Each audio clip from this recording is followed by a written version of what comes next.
Bonjour.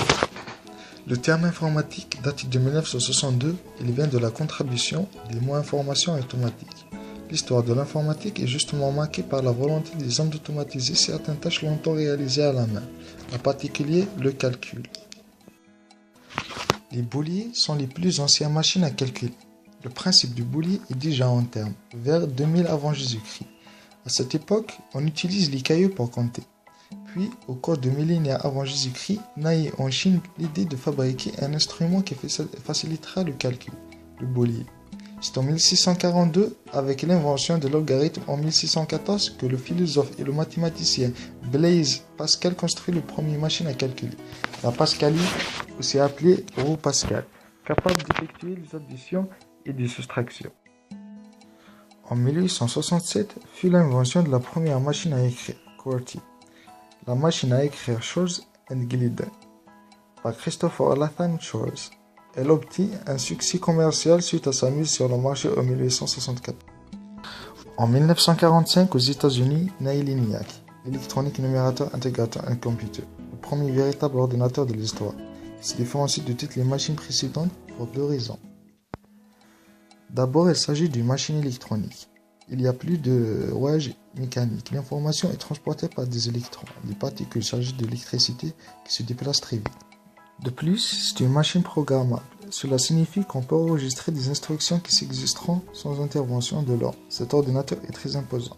Il pèse 30 tonnes et occupe une surface d'environ 100 mètres carrés. Pour le faire fonctionner, plus de 17 000 tubes à vide sont nécessaires. Parfois, des cafards s'introduisent dans ces tubes, faisant les résultats. C'est pour cette raison qu'on parle d'aujourd'hui encore de bug informatique. Ce mot vient de l'anglais bug qui signifie cafard. Après la Seconde Guerre mondiale, les circuits électroniques ne sont encore que des simples lampes. En 1948, l'invention du transistor, un circuit très impact qui ne craint pas le choc et ne chauffe pas, va accélérer le développement des ordinateurs. Les besoins en programme informatique s'augmentent et de nouveaux métiers apparaissent, programmeurs, analystes, ingénieurs système. L'industrie des logiciels émerge peu à peu. Dans les années 1950, les premiers langages évolués apparaissent. Le COBOL et le Fortran, par exemple, rendent les ordinateurs beaucoup plus faciles à programmer. En 1964, les circuits intégrés, souvent appelés puces, sont à la base de sédition, un matériau très abondant dans la nature et qui favorise la miniaturisation des composantes électroniques. Cela permet de réduire la taille et le prix des ordinateurs. En 1971, le premier microprocesseur Intel 4004 sort des ateliers de la société américaine Intel. Il contient 2300 transistors et exécute 60 000 instructions par seconde. En comparaison, un microprocesseur moderne comme Intel Pentium 4 comprend plusieurs dizaines de millions de transistors et exécute plusieurs milliards d'instructions par seconde. En 1981, IBM lance le PC, qui signifie ordinateur personnel. Le PC révolutionne le micro-informatique car c'est un ordinateur compatible, c'est-à-dire que tous les logiciels écrits pour cette machine fonctionnent avec un autre ordinateur PC, quelle que soit sa marque et sa date de fabrication. De nombreux logiciels d'application, traitement de texte, gestion de bases de données, etc. sont rapidement disponibles, parmi lesquels ceux de la société Microsoft de Bill Gates fondée en 1975. 1984, le système Macintosh d'Apple Computer sont les premiers à être dotés d'une interface graphique. Au lieu d'avoir à taper des commandes fastidieuses au clavier, l'utilisateur peut maintenant se servir d'une souris et cliquer sur des icônes. Les premières versions de Windows commercialisées par Microsoft en 1985 sont experts pour rendre l'utilisation des PC plus conviviale. À la fin des années 1980, les premiers ordinateurs portables font leur apparition.